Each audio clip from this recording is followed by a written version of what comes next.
guys, it's Lisa here, and today I'm going to talk to you about why you need to paint your own papers and what kind of paints you use to do that with.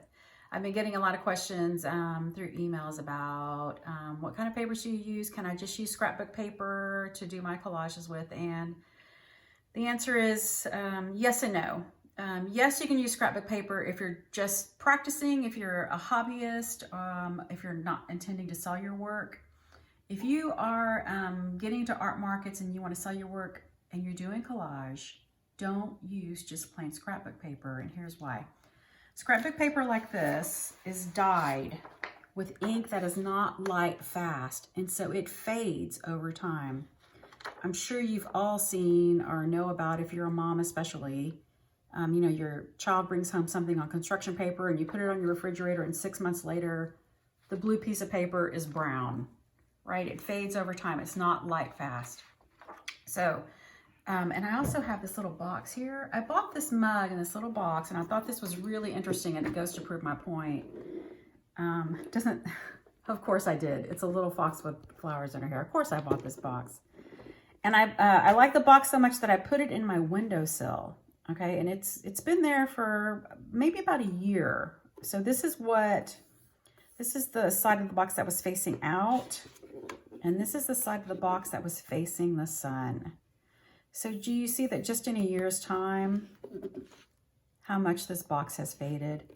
Now I know you probably don't put your artwork directly in the sun, but this is the point. It's gonna fade over time, just like this little box did.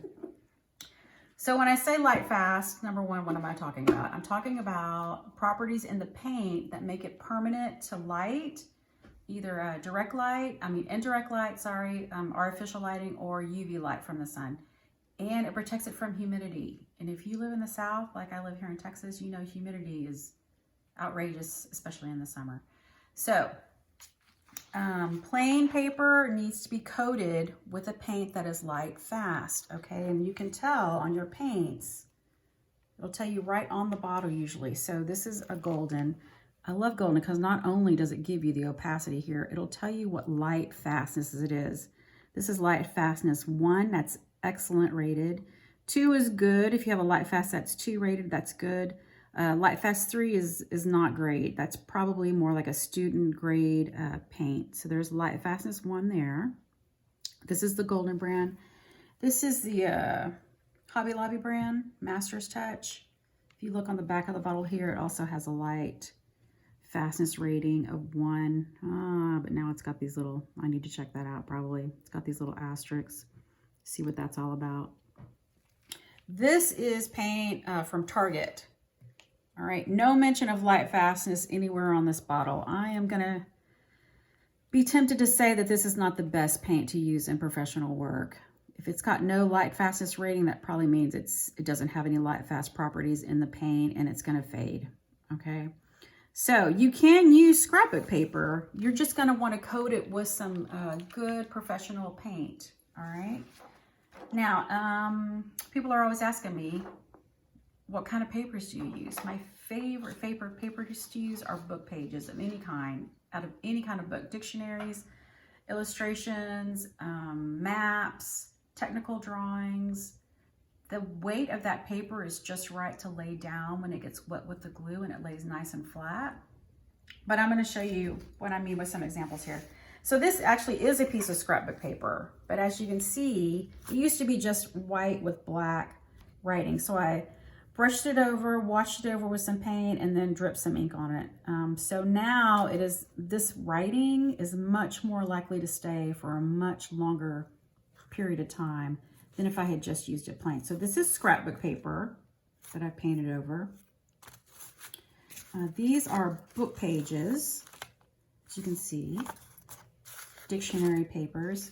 And for those of you that freak out about ripping into pages out of dictionaries, let me just say that these books have done what they were supposed to do, and now they're outdated, and they're probably going to end up in a landfill or the ocean. So don't feel bad about recycling book pages. That's okay. You can recycle them and put them to a higher purpose, as I would call it. Make them into something beautiful again. Don't be freaked out about tearing out pages out of a book. Sheet music, another one of my favorites. It's just the right thickness. It's thicker than copy paper that you would run through your printer at home, but not as thick as cardstock. It's just the right thickness. I love to use book pages. This is a handwritten note. So you see how you have the print here, and then I painted over it so you still get the print, but it's not, it's more likely to stay now. This ink from this was probably written who knows when. Okay, so if you coat it with something that's light fast, it's more likely to stay a little bit longer, not fade. This is a calendar page from an old calendar. This was actually paper I got in a trade, and it's printed on an envelope, which I thought was brilliant, right? Nice and sturdy, good thickness, still lay down flat when it gets wet. This is a business form, some kind of a business form that I got in a trade. Thanks, Angie, that I used. This is butcher paper right here. So I put down a butcher paper or big maps on my table, and then when I'm painting my papers, it catches all the cast off. So this is accidental paper to me. Okay, white butcher paper. This is wallpaper. Okay, obviously strong. It's meant to go on a wall, so you know that's going to be good paper. This is deli paper. This came from the video I shot last week about texturing. I love this deli paper. It's really thin. It's thinner than regular book pages, but it's strong. It's real strong. It lays down flat, and a lot of times there's a little bit of transparency to it as well. So I like to use deli paper a lot. Maps. Maps are another one of my favorites. These were all printed on maps. This is another sheet that was down on my table. The maps, if you get like big state maps, you can put them out on your table, and then they catch all your paint. And then regular art papers like you would buy at Paper Source or something like that. This paper used to look just like this with the little circles, and then I printed on top of it.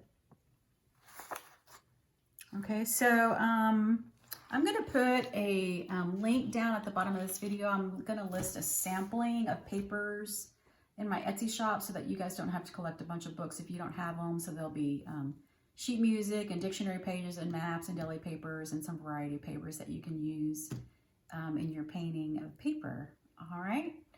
Thanks for watching today. I hope that helped you understand a little bit about why you should paint your own papers for mixed media and collage. I hope to see you next time. Happy creating. Bye-bye.